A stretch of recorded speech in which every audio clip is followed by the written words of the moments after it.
Le Point vous est présenté par Infomaniac, le cloud éthique.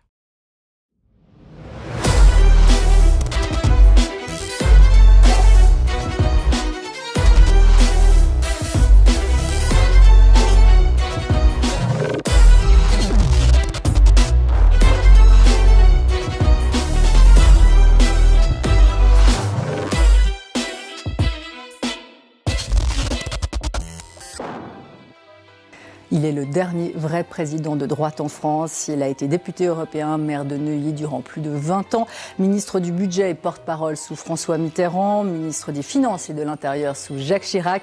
Il a présidé le RPR, l'UMP, puis le parti Les Républicains qu'il a même fondé et dont Michel Barnier, l'actuel Premier ministre, est issu. Vous l'aurez tous reconnu, évidemment, Nicolas Sarkozy est notre grand invité aujourd'hui dans Le Point. Ou plutôt, nous sommes ses invités, puisqu'il nous fait l'honneur de nous recevoir dans ses bureaux à Paris.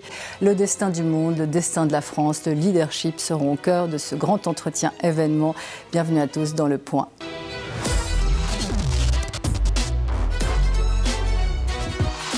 Bienvenue dans Le Point. Je serais bienvenu en Suisse, moi, parce que j'aime beaucoup la Suisse. Je trouve que c'est un des plus beaux pays. Je ne comprends pas toujours tout, surtout politiquement, mais je me suis toujours bien senti en Suisse et je dois dire d'ailleurs que je préfère les lacs aux océans. Et en Suisse, c'est plus le pays des lacs que des océans. Oui, on va revenir sur la Suisse. Mais justement, Monsieur le Président, je vous remercie encore une fois de nous avoir reçus chez vous, dans ces bureaux parisiens qui sont l'objet de tous les fantasmes, où beaucoup de décisions politiques se prennent, dit-on, et où l'avenir de la droite s'est longtemps joué, se joue toujours peut-être. En tout cas, merci infiniment de nous recevoir avec Philippe Val, notre cher et merveilleux éditorialiste, dont vous êtes proche, dites-vous, intellectuellement du moins, de vous raconter ça justement dans votre dernier livre magistral, 527 pages, qu'on lit comme ça, plein d'énergie, consacré à vos années passées à l'Élysée. Le temps des combats, c'est son nom, qui est paru en 2023 chez Fayard. Le temps des combats est manifestement aussi venu un peu partout dans le monde. Vous étiez un président qui adorait les affaires internationales, de votre propre aveu. Et justement, aujourd'hui, le Liban, menacé de devenir un nouveau Gaza, est-il temps, faut-il mettre des limites à Israël, et lesquelles, si oui ? D'abord, je veux dire que c'est pas simplement que j'aime Philippe Val, je l'admire. C'est tout à fait autre chose. Et moi, quand je dis que j'admire les gens, je le pense. Alors, j'ai juste un désaccord avec lui. Pendant des années, il s'est cru de gauche, alors qu'il est très largement à ma droite. Le pauvre. Philippe, une réaction ? Non, pas à votre droite, Président. Disons qu'on a des points d'accord. Larges. Tant mieux, tant mieux. On aime bien les interviews de concordance, c'est d'accord, à la Suisse, justement. Alors, le Liban, c'est toute une histoire. Pourquoi le Liban est important ? Le Liban est important pour une raison qu'il faut bien comprendre. C'est que le Liban, c'est le miracle de la diversité. Et le Liban a été la réponse à quelque chose d'horrible, qui est la pureté ethnique. Et cette histoire de pureté, au nom de laquelle on exclut l'autre, ne concerne pas que les Juifs, hélas. L'Orient, de manière séculaire, a toujours été divers. Et c'est une trahison de l'âme de l'Orient que de vouloir en faire un lieu de pureté ethnique. Et cette tentation de la pureté ethnique touche même les Arabes entre eux.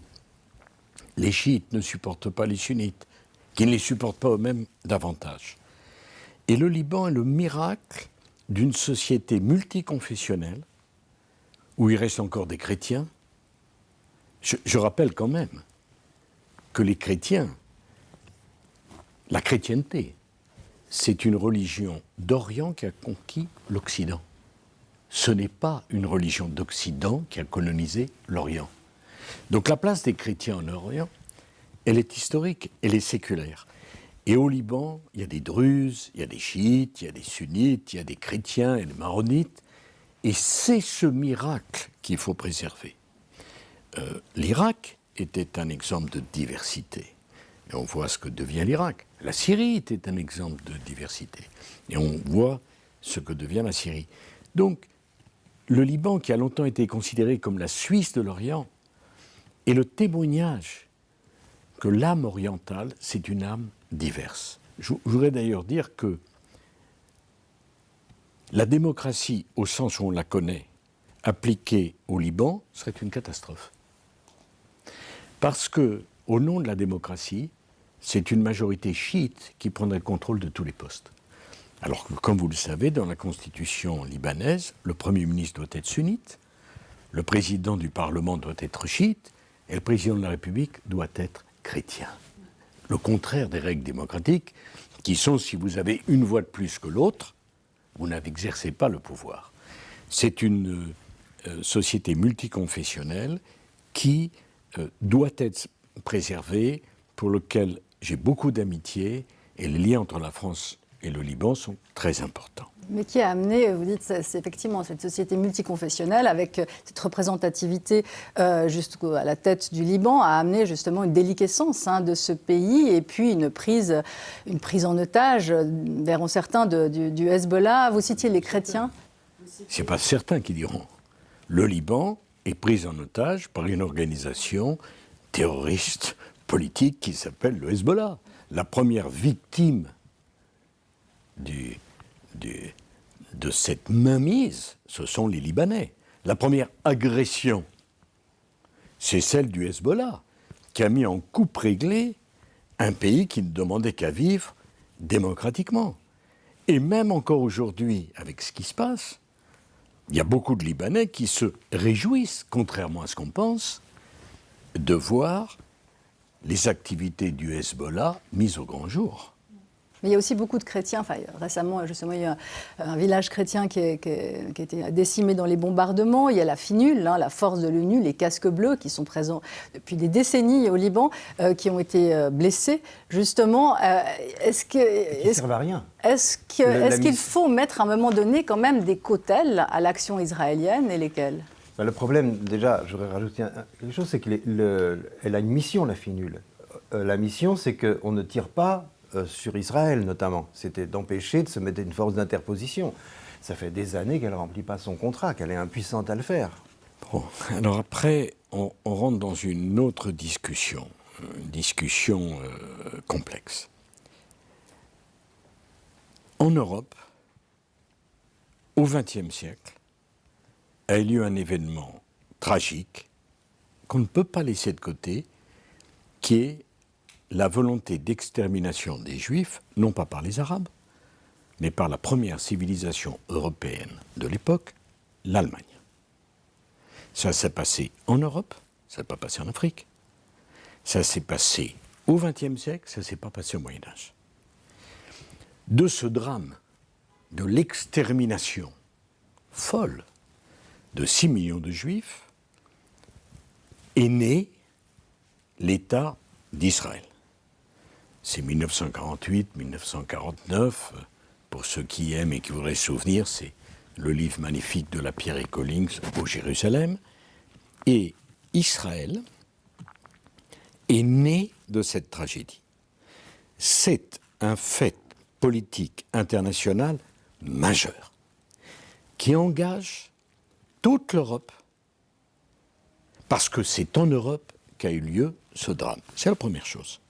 Donc, Israël ne peut pas être considéré comme un pays exactement comme les autres, puisqu'Israël est né de ce drame absolu.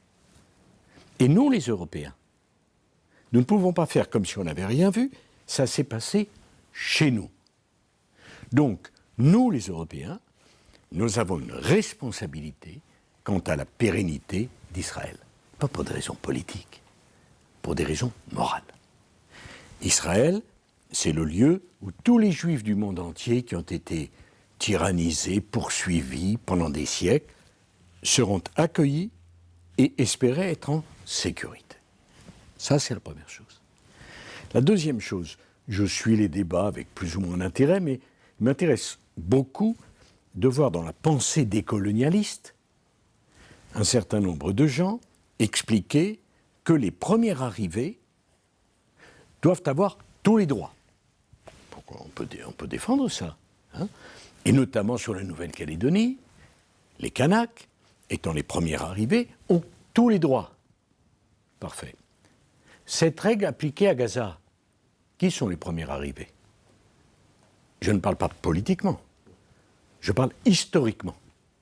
Hein, je rappelle que Jésus, c'est 21e siècle, que l'islam, c'est au 7e siècle, hein, et donc que les premiers arrivés, si on appliquait cela, la légitimité de Moïse et des Juifs serait incontestable. Donc il y a quantité de bêtises qui ont été racontées sur ce sujet. Quand vous avez en face d'Israël des organisations comme le Hamas ou le Hezbollah, qui ne veulent pas simplement reprendre un territoire, ce n'est pas vrai. Ce n'est pas simplement une conquête territoriale. La question, c'est rayer de la carte du monde les Juifs. C'est un sujet qui concerne au premier lieu les Européens, je vous l'explique, parce que la Shoah, ça s'est passé en Europe. Et qu'un minimum de mémoire est indispensable. Voilà pourquoi le droit d'Israël à se défendre est pour moi un droit juste. Troisième remarque. Est-ce qu'on n'a jamais vu à travers le monde une guerre sans victimes civiles collatérales? Parce que vous croyez que quand en 1944 Berlin a été rayé de la carte, il n'y avait que des nazis à Berlin? Parce que, pour des gens comme moi qui aiment la côte atlantique, qui a rasé Le Havre? Qui a rasé Royan? Qui a rasé les villes de la côte atlantique? L'aviation américaine, je n'en fais pas le reproche, naturellement. A-t-on jamais vu une guerre propre? Nagasaki et Hiroshima, d'après vous, 250 000 morts. C'était des casernes? C'était des emplacements militaires? Et on a dit plus jamais. Mieux que ça. Et on a dit plus jamais. Mais... Non, mais mieux que ça, on ne dit plus jamais. On l'a dit déjà en 14, en 18. Bon, mieux que ça. La guerre Hamas-Israël, d'après les chiffres que l'on a, est-ce qu'ils sont exacts ou pas, c'est quelques dizaines de milliers de victimes. C'est atroce. Ukraine, Russie, c'est 1,5 million. Donc les mêmes qui demandent sans cesse de continuer à armer l'Ukraine sont les mêmes qui demandent d'arrêter de fournir des armes à Israël. Ça ne me paraît pas équitable. Mais est-ce qu'Israël est si isolé dans la région, hein? Parce qu'effectivement, d'ailleurs vous le dites dans votre livre, il y a un vrai problème, la guerre de la communication, vous le disiez déjà l'année passée, justement Israël est en train de la perdre, et c'est vrai que vis-à-vis de l'Occident, il y a d'ailleurs un manque de popularité qui se traduit par une montée fulgurante de l'antisémitisme. En revanche, dans la région, est-ce qu'Israël est si isolé? Puisque le problème crucial, c'est l'Iran, c'est la puissance de l'Iran, face auquel Israël se confronte via ses proxys pour l'instant. Mais la plupart des autres pays arabes, l'Arabie saoudite, la Jordanie et beaucoup de pays arabes, justement, l'Égypte, sont peut-être tout à fait contents qu'Israël, justement, fasse le job, comme on dit. J'ai toujours été frappé par l'injustice médiatique à l'endroit de l'Arabie saoudite et de la complaisance médiatique à l'endroit de l'Iran. C'est quelque chose dont j'ai souvent parlé avec Philippe Val. Je vais souvent dans cette région, je la connais bien. C'est hallucinant. Le terrorisme a commencé à l'époque de l'ayatollah Khomeini en Iran. Quand l'Iran abat un avion civil ukrainien, il y a quelques années, plus de 200 victimes. Oh, c'est une erreur. On s'en excuse. 3 jours après, plus personne n'en parlait. Quand il y a le scandale à Istanbul de ce journaliste turc, Khashoggi, c'est un scandale mondial dont on parle encore aujourd'hui. Je ne dis pas que c'est bien, mais je dis que d'un côté, il y a une victime, et c'est déjà un drame. De l'autre, il y a des centaines, des dizaines de victimes, tout aussi innocentes. C'est hallucinant. Et Riyad et Jeddah ont connu le terrorisme. la remarquable politique des fils d'Abraham, engagée par Mohamed Ben Zayed, l'émir qui dirige les Émirats, poursuivi par Mohamed Ben Salman en Arabie Saoudite, d'une quasi-reconnaissance d'Israël, avec, on y était presque, un échange d'ambassadeurs. Ce n'est pas l'Iran qui fait ça. Ce sont les Saoudiens.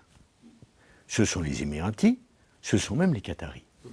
Donc, il y a 2 poids et 2 mesures, et il est vrai que dans cette région, le risque d'un Iran nucléarisé terrorise l'autre côté du Golfe Persique. D'ailleurs, c'est amusant, parce que d'un côté, je veux dire au sud, on parle du Golfe Persique, de l'autre, on parle du Golfe Arabique. Et d'ailleurs, maintenant, le New York Times vient de révéler ces documents montrant que l'Iran était tout à fait au courant de l'attaque du 7 octobre, que le Hamas lui avait demandé d'y participer, et que c'était aussi une des motivations, c'était justement de ruiner les accords entre l'Arabie saoudite et Israël, les fameux accords d'Abraham qui devaient être conclus. Et précisément aujourd'hui, ce qu'il ne faut pas souhaiter, est-ce que ces pays-là ne souhaitent pas qu'Israël fasse le job et puis détruise aussi la menace nucléaire qui terrorise aussi tout l'Occident? Moi, je ne suis pas leur porte-parole. Ce que je sais, c'est qu'Israël a compris depuis bien longtemps, très exactement depuis sa naissance, qu'elle devait d'abord compter sur elle-même. Parce que dans la vie, quand on veut survivre, il faut compter sur soi. Peut-être aussi que Israël, son image médiatique, dont on dit toujours qu'elle est dégradée et qu'elle a perdu l'image de la communication, au fond, qu'est-ce qu'elle en a à faire d'Israël, de cette image? Ce qui se passe, ce qu'on reproche aujourd'hui à Israël, on lui reproche en oubliant qu'Israël vient de vivre un traumatisme le 7 octobre. C'est très profond. Qu'est-ce que le Hamas a fait au corps des femmes? Ça ne peut pas sortir de la tête des Israéliens. Je pense que c'est quelque chose qu'on oublie. On pense politique, mais on ne pense pas aussi à ça, qui est très fort, plus que la politique. Bon, alors, je dois dire que sur ce point, je serai moins absolu.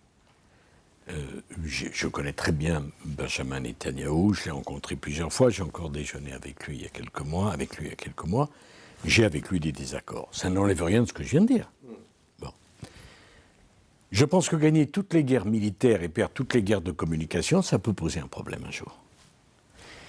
Et surtout, je suis inquiet de l'analyse que le monde entier fait de cet affrontement, qui est en train de devenir un affrontement nord-sud, occident-sud.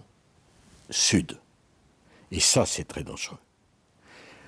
On est en train de transcender l'affrontement palestinien-juif en un affrontement, une revanche post-coloniale, où tout le Grand Sud considérerait, conditionnel, Israël comme les héritiers d'un passé colonial fantasmé. Et si vous mettez les 2 conflits, si on peut réfléchir, parce qu'on ne réfléchit plus là-dessus,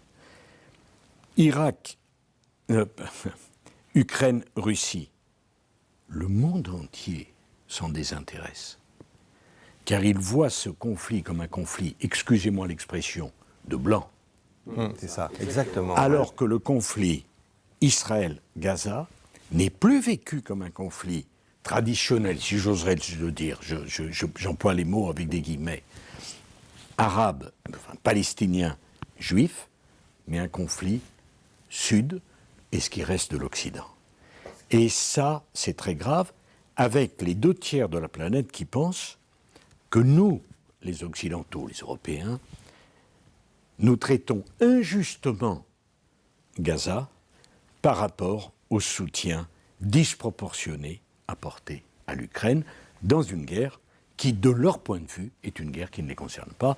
Là, me semble-t-il, se pose un sujet extrêmement grave. Bien sûr.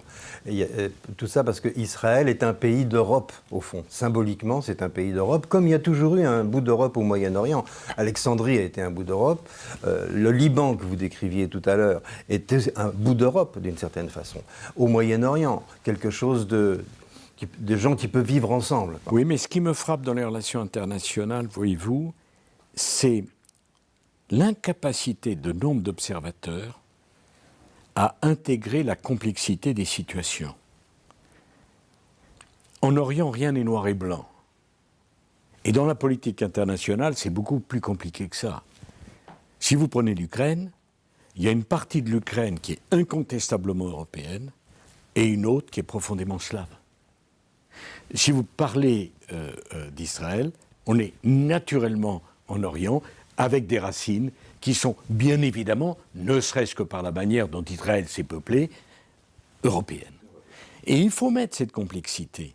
Et c'est très difficile pour un monde occidental où le dernier président des États-Unis, universaliste, ça a été W. Bush, qui pensait sincèrement, avec une certaine naïveté, mais sincèrement, que les idées de l'Occident étaient les meilleures et qu'il fallait les appliquer partout.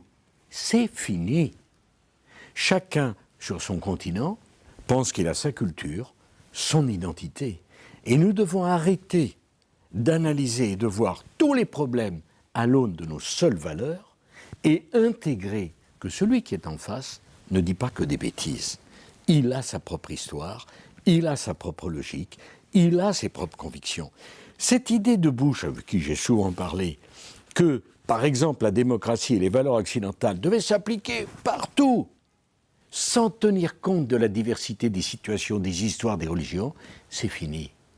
Parce que 2/3 de l'humanité aujourd'hui considèrent que l'ordre occidental, c'est un ordre injuste, et qu'il n'y a plus de raison de respecter cet ordre occidental, parce que la balance démographique s'est rééquilibrée, et maintenant, tout l'Occident, c'est moins de 800 millions d'habitants. Alors que toute l'Asie, c'est 4 milliards d'habitants. Et si vous voyez le système multilatéral aujourd'hui, qu'il faut changer de toute urgence, c'est un système profondément injuste, où il n'y a pas un membre permanent du Conseil de sécurité qui soit africain, où il n'y a pas un membre permanent du Conseil de sécurité qui soit arabe, où le pays le plus peuplé du monde, 1,5 milliard d'habitants, l'Inde, n'est pas membre permanent, où la deuxième économie du monde, le Japon, n'est pas membre permanent. Là est la question centrale, et la possibilité de sortir de crise, elle est dans l'établissement d'un nouvel ordre international. Mais par qui? Parce que vous dites effectivement que vous ne croyez plus aux grands gendarmes américains par rapport... Mais il n'y croit pas lui-même. La politique de Obama, je vais vous choquer, et celle de Trump, c'était la même.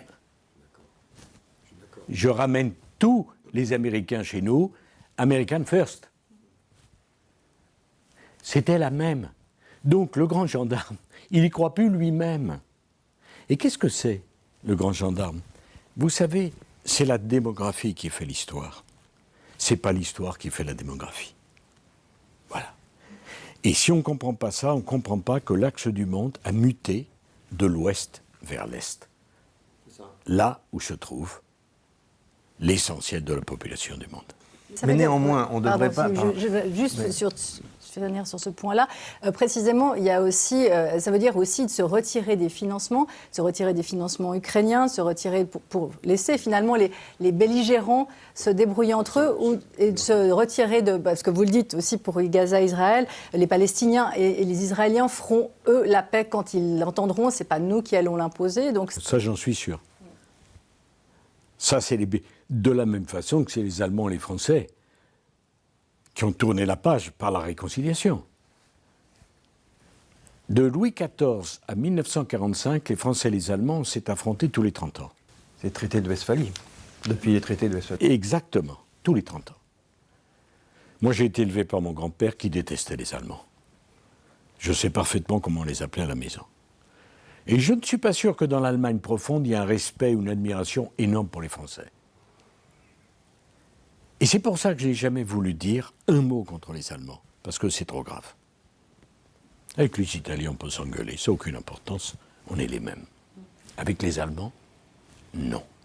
Mais ce qui a été possible entre l'Allemagne et la France devra être possible demain entre les Palestiniens et les Israéliens.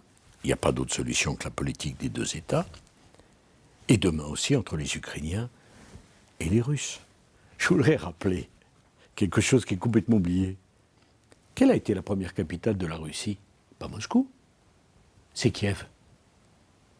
Je voudrais rappeler qu'aujourd'hui, l'Ukraine n'a plus que 30 millions d'habitants, parce qu'il y a toute une partie qui est partie. Bon. Un tiers sont des russophones. Donc c'est complexe. Ça ne justifie en rien ce qu'a fait Poutine.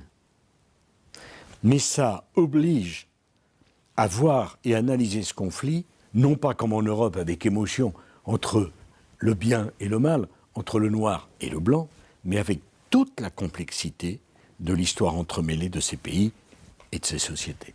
Vous dites bien d'ailleurs, il ne faut pas humilier Vladimir Poutine. C'est pas Poutine, c'est la Russie. La Russie, c'est le plus grand pays du monde. C'est 36 fois la superficie de la France. C'est 11 fuseaux. Ouais. Vous savez, il y a 6 heures de décalage entre Moscou et le lac Baïkal. Il y a 4000 kilomètres de frontières communes entre la Chine et la Russie.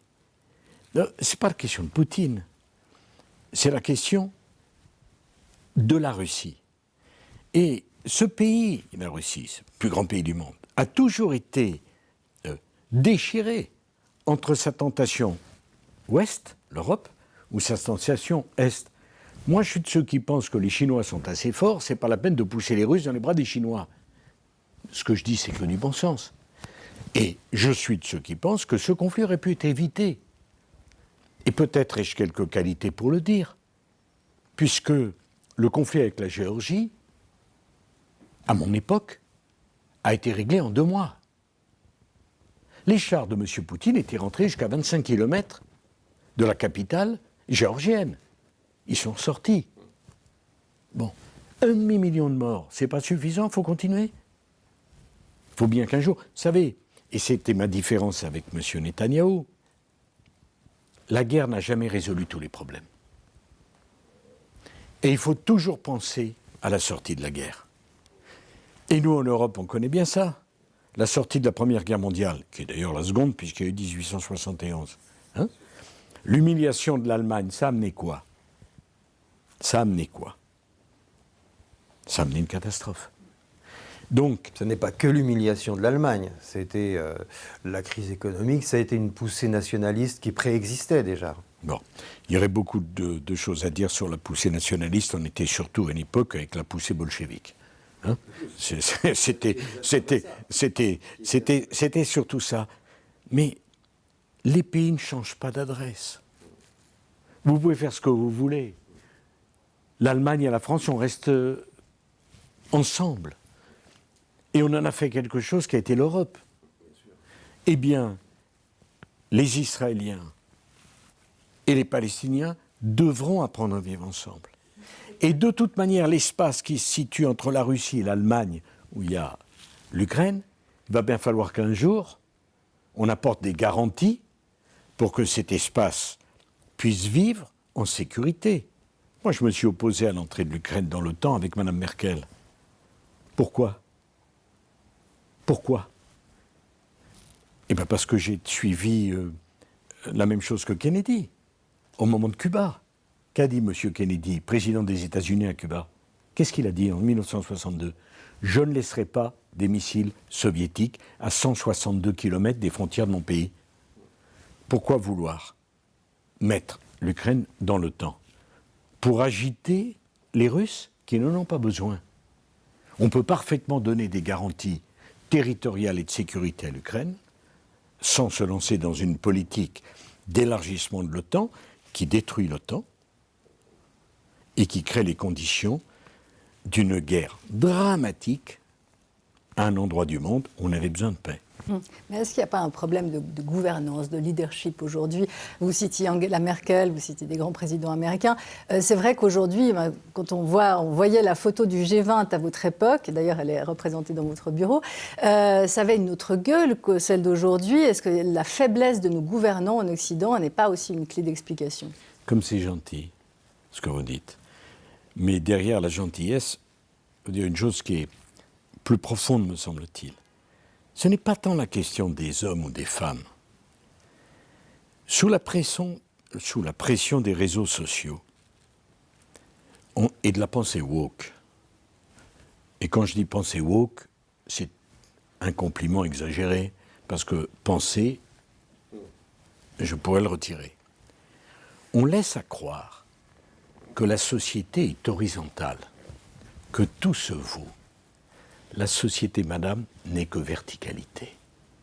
Il n'y a pas une association, une entreprise, une organisation, une famille, un pays qui peut fonctionner sans leadership.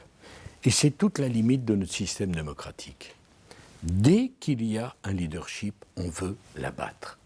Nos régimes sont devenus des régimes d'impuissance où tout le monde peut dire non et où personne ne peut dire oui. Le monde va à une vitesse exceptionnelle. Partout dans le monde, on prend des initiatives exceptionnelles.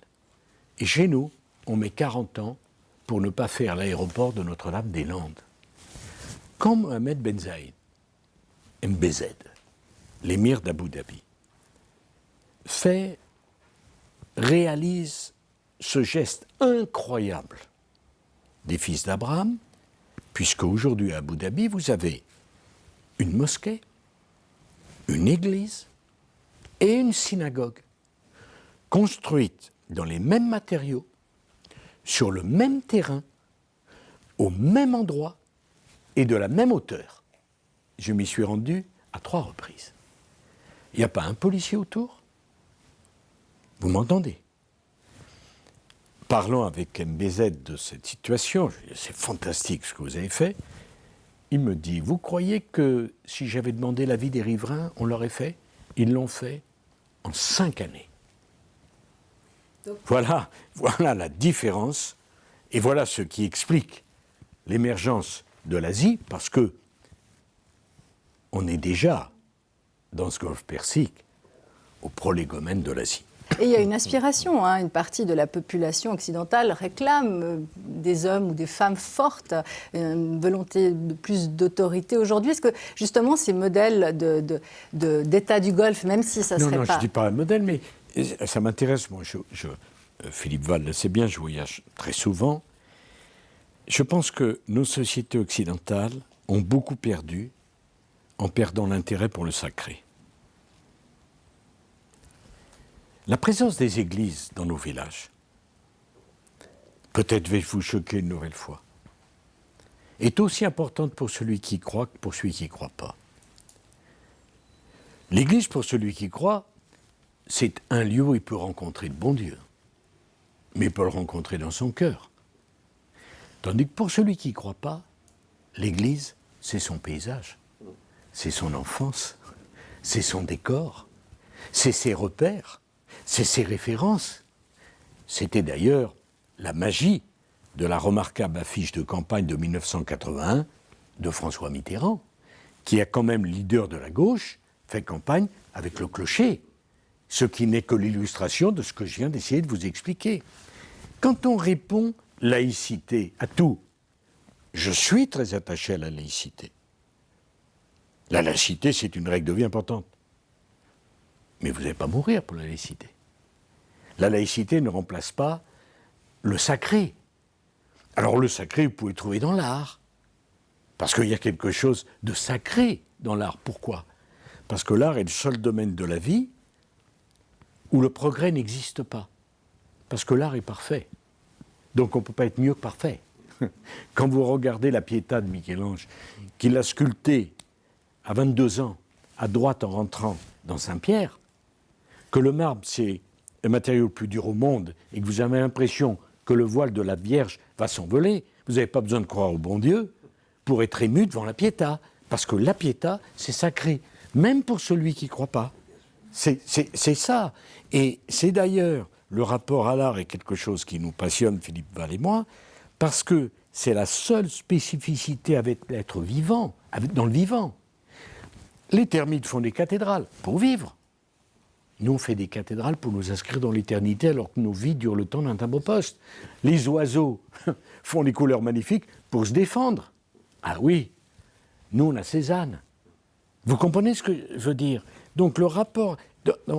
C'est notre transcendance à nous. Pour moi, la transcendance, exactement, merci Philippe, la transcendance, je vais même dire autre chose, c'est pas tant les islamistes ou l'islam qui est conquérant, c'est nos sociétés qui ne croient plus en rien. Et quand on ne croit plus en rien, d'autres idées pénètrent. Voilà. Mais il y a quand même, je reviens au C'est problème pour ça de que l'incarnation. je crois, moi, aux racines judéo-chrétiennes. Oui, où l'incarnation est très importante aussi. Mais l'incarnation dans des politiques. Hein. Vous-même, vous êtes une rockstar, je le dis en préambule, de la politique.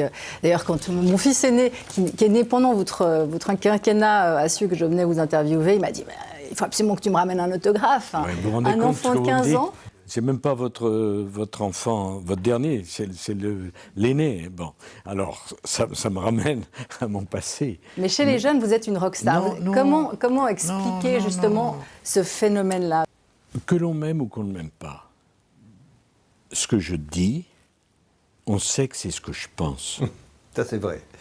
Et ma vie, je crois au travail, je crois au mérite, je crois au combat.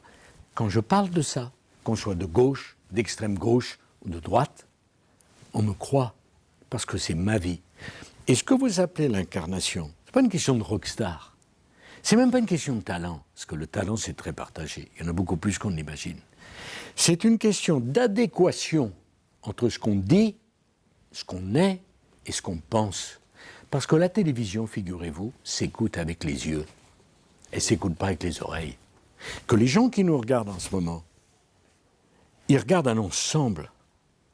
Ils pensent m'écouter avec les oreilles, mais ils regardent l'adéquation qui doit être parfaite entre ce que je dis, ce que je pense et ce que je suis. Ça s'appelle l'incarnation. Et en France aujourd'hui, qui représente cette promesse d'incarnation justement bien dans le leadership? C'est bien tenté, je dis. Mais moi, j'ai bu dans la politique. J'ai adoré la politique, j'ai aimé la politique, mais je détesterais être celui qui distribue des bons points, des mauvais points. Le président de la République, c'est le président de la République. J'ai des tas de différences avec lui, mais le président de la République. Et je pense que mon pays a déjà assez de problèmes que je n'ai pas en plus à en faire au président de la République. C'est pas moi qui l'ai choisi, c'est pas moi qui l'ai élu, mais il est le président. Et quand il me demande de l'aider ou de lui dire ce que je pense, je le fais. Parce qu'il est le président de la République. Je vais même vous dire mieux. Si le président normal, M. Hollande, m'avait demandé un conseil, j'aurais donné. Rassurez-vous, il ne me l'a pas demandé. De l'hyper-président au président normal. Mais justement, aujourd'hui, c'est... Remarquez, si on veut un boulot normal, on ne fait pas président de la République française. Il vaut mieux à ce moment-là être dans la rotation des présidents de la Confédération suisse. Mais justement, là, aujourd'hui, c'est votre droite qui est au pouvoir. Michel Barnier est issu de Les Républicains que vous avez fondé, je l'ai dit. C'est une restauration, mais pour combien de temps? Quel espoir, justement, que ce gouvernement tienne la route aujourd'hui, qui s'apprête à d'ailleurs présenter son budget Moi, je souhaite la réussite de Michel Barnier et de son gouvernement, parce que je ne peux pas souhaiter la défaite de mon pays. Quand vous dites c'est la droite, non, on n'est pas dans cohabitation. La cohabitation, et je crois en être un spécialiste, puisque j'ai été ministre de M. Balladur sous Mitterrand, et j'ai été ministre aussi de M. Balladur avec Chirac, c'était une sacrée cohabitation. La question de la cohabitation, dans la cohabitation, il y a un camp qui a gagné et qui applique sa politique. Nous ne sommes pas en cohabitation, parce que personne n'a gagné. Donc nous sommes dans une situation de compromis. Et il faut parler comme ça. Parce que sinon, vous risquez de tuer l'idée de l'alternance en 2027. Et moi, je ne souhaite pas qu'en 2027, le choix pour les Français soit entre M. Mélenchon et Mme Le Pen. Mais est-ce que ça va tenir jusqu'à 2027 ? Et moi, je souhaite que mon pays ne connaisse pas de soubresaut. C'est tout. Après, je ne lis pas dans le boule de cristal et je ne suis ni chef de parti, ni élu, ni parlementaire. Je n'ai pas de calendrier. En tout cas, quand le président de la République a fait le choix de M. Barnier, j'ai trouvé que c'était la meilleure des solutions possibles. Monsieur Barnier, qui va monter les impôts, l'effort sera apporté essentiellement par les entreprises. Est-ce que là, justement, ce n'est pas une façon de précipiter la droite, le peuple de droite, dans les bras du RN par dépit? Parce que c'est vraiment la ligne rouge là, que la droite que vous avez, que toute la droite jusqu'à présent a essayé de ne pas franchir. Vous savez, c'est très simple. La France est le pays de l'OCDE qui a les impôts les plus élevés. La France est le pays de l'OCDE qui a le système de redistribution le plus large. Et last but not least, comme on dit en Suisse, la France est le pays où le sentiment d'injustice est le plus grand. Stop ou encore? Je préfère stop. Justement, ces impôts, ça ne va pas précipiter les gens dans les bras du RN? On verra à la fin de la discussion budgétaire Qui ne fait que commencer. Qui ne fait que commencer ce qu'il en sera. J'ai bien vu ce qui est proposé, j'ai bien vu ce qui est dit. Vous me permettrez de réserver mon jugement le jour où je connaîtrai le budget. Et pour connaître le budget, il faut qu'il soit voté. Attendons de voir la suite. Vous disiez, pour expliquer que vous aviez voté pour Emmanuel Macron, qu'on ne confiait pas la France à des amateurs en parlant du Rassemblement national. Aujourd'hui, est-ce que le Rassemblement national est encore un parti d'amateurs?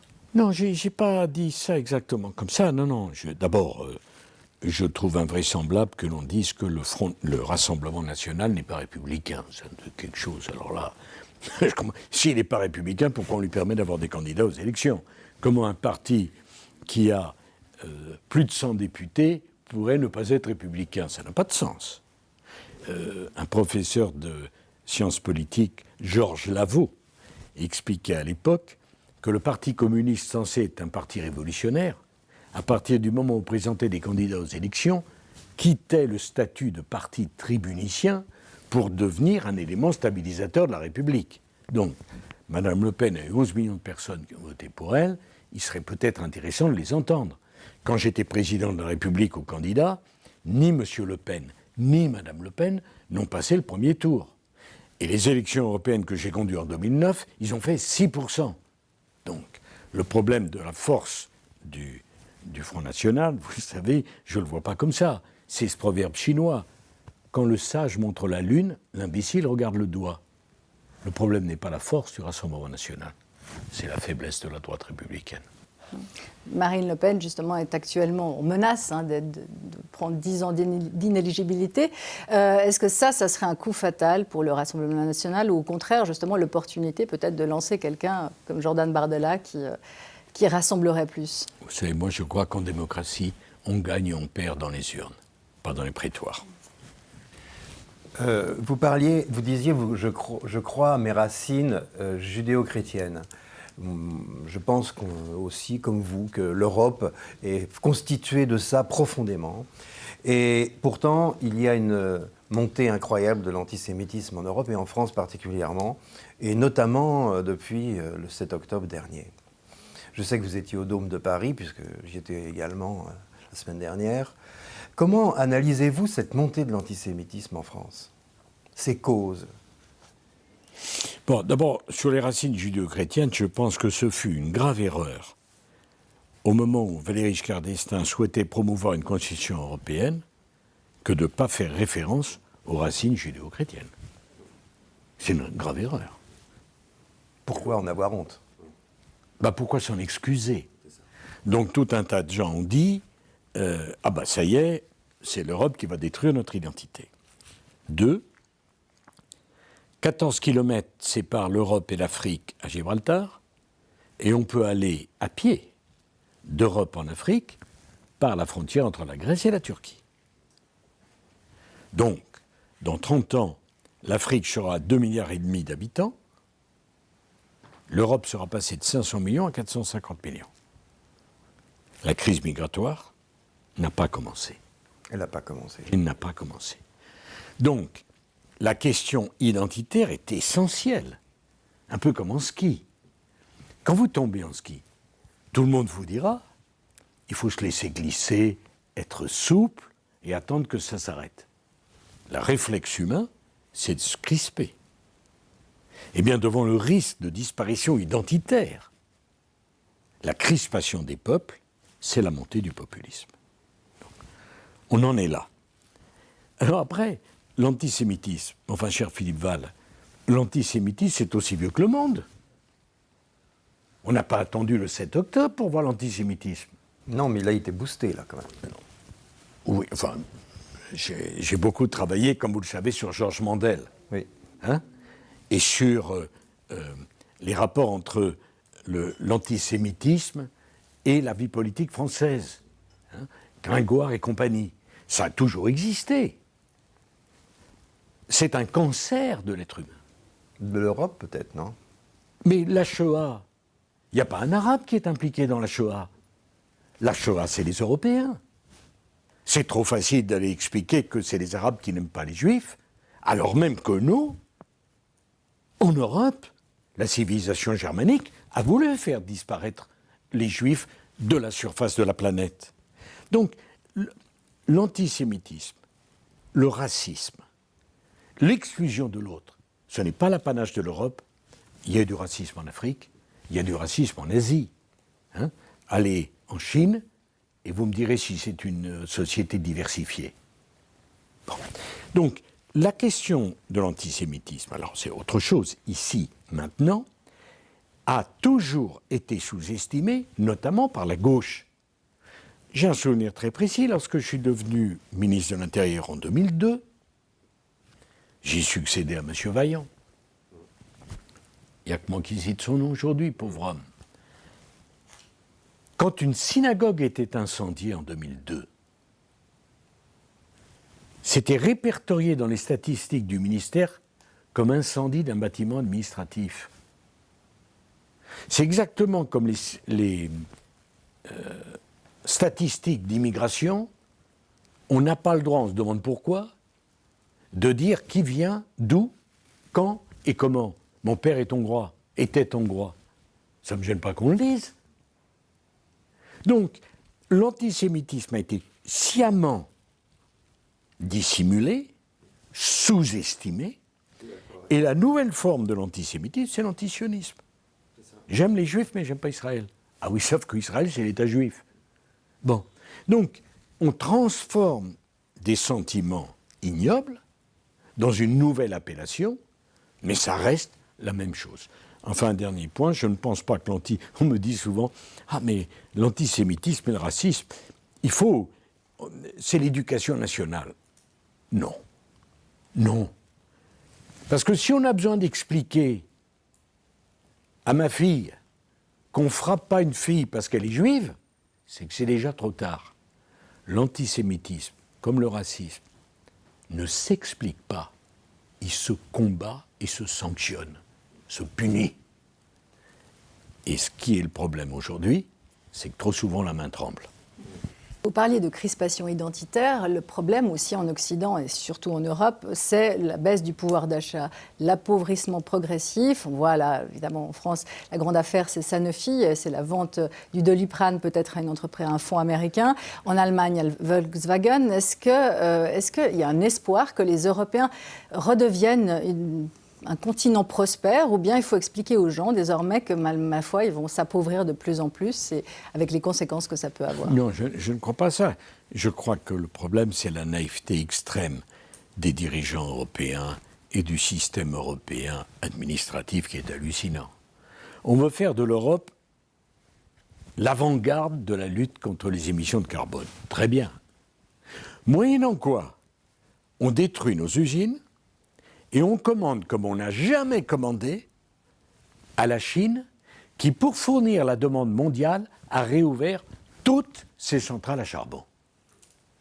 Je crois que le déficit entre l'Europe et la Chine, le déficit de la balance du commerce, c'est plus de 400 milliards d'euros.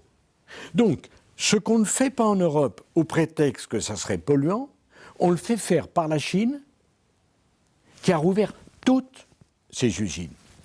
Et au prétexte que c'est cher aussi. J'ai eu un débat avec Mme Merkel très dur, après Fukushima, qui n'était pas un accident nucléaire. C'était un raz-de-marée. C'est la plus grande fake news de ces dernières années. Absolument. Bon, d'ailleurs, vous lui dites dans le livre, c'est très drôle, quand elle vous dit Nicolas, Fukushima, et vous lui répondez, ça m'a fait rire, et il viendra d'où le tsunami en Bavière? Voilà. Elle a fermé 9 centrales nucléaires. C'est son droit. Mais elle a rouvert toutes les centrales à charbon d'Allemagne qui envoient leur pollution jusqu'à Paris. Donc, ce souci de l'image, cette incapacité à raisonner, cette faiblesse dans la colonne vertébrale d'une Europe dominante monde, et qui est aujourd'hui dominée, et je ne voudrais pas qu'elle passe de dominer à proie. Voilà ce qui est en cause. C'est ce qui amène bien autre chose. J'espère qu'un jour vous me réinviterez, notamment sur l'analyse des intérêts entre les États-Unis et l'Europe, nos intérêts, aujourd'hui, sont divergents. Mais qu'est-ce qui ferait le plus de mal, justement les Américains vont bientôt élire leur président ou leur présidente. Qu'est-ce qui ferait le plus de mal à l'Europe? Que ce soit Kamala Harris sur une ligne Biden ou que ce soit justement Donald Trump? Mais vous savez, là encore, on regarde la vie politique américaine avec nos yeux d'Européens. C'est à mourir de rire. Obama, que j'ai très bien connu, marchait sur l'eau et était l'icône de toute la presse de gauche. Quand je parlais avec Obama de l'avortement, il était très réservé. Obama était très largement à ma droite.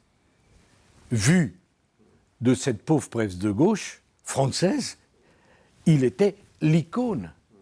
Quand vous regardez Trump, qui est l'homme détesté par définition, mais le mur de Trump avec le Mexique, mais à l'époque d'Obama, il y avait les barbelés.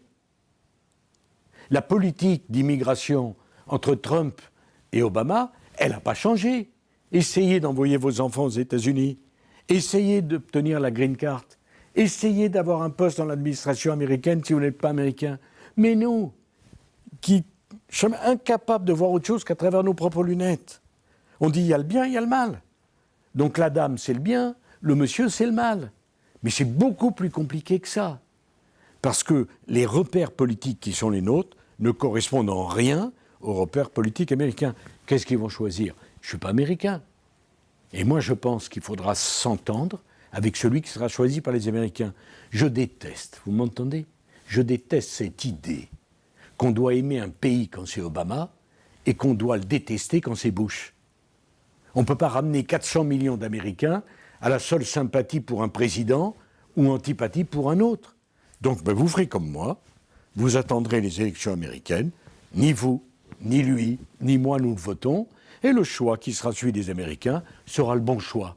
Voilà la seule manière de voir les choses. Mais je pourrais dire aussi à tous ceux qui ont fait des commentaires sur Poutine, qui étaient malades, dites-moi, pour un malade il se porte bien, qui nous expliquait qu'il allait être renversé, il est où? Donc, cette vision occidentale, uniquement à travers son prisme, sans aucune générosité pour comprendre la culture des autres, nous conduit dans le mur. Et on revient aussi à la question de l'autodétermination de l'Europe, économique, militaire aussi.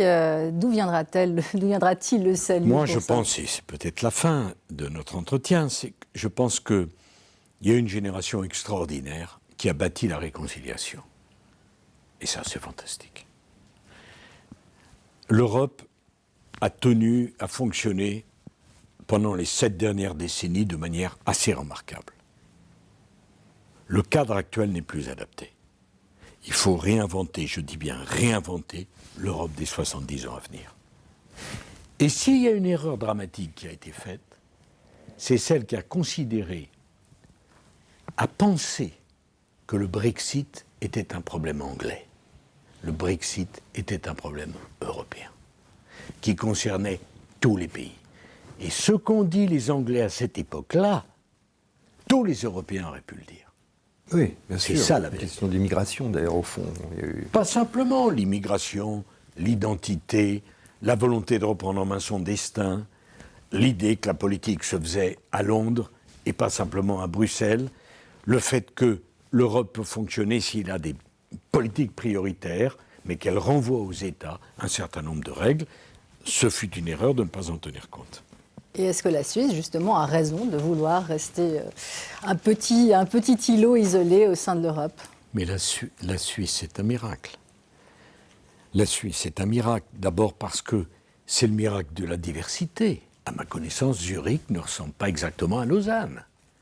Vous en faites un pays uni. La Suisse joue aussi un rôle de poumon dans un monde de plus en plus sectarisé, divisé. Il est bon qu'il y ait des lieux de neutralité positive.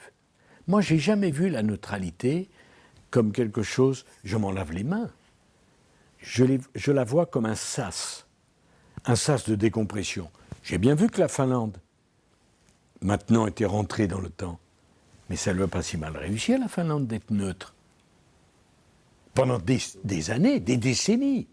Et donc, qu'il y ait des lieux d'accueil, des lieux où la confrontation des continents est moins vive. Moi, je trouve que c'est plutôt intéressant. Je vous remercie beaucoup. C'est moi qui vous remercie. Merci infiniment, cher Philippe. Merci de nous avoir reçus ici. C'est ainsi que se conclut ce point spécial Nicolas Sarkozy. Un grand interview avec Monsieur le Président. On vous souhaite une excellente semaine et une très belle soirée à toutes et tous.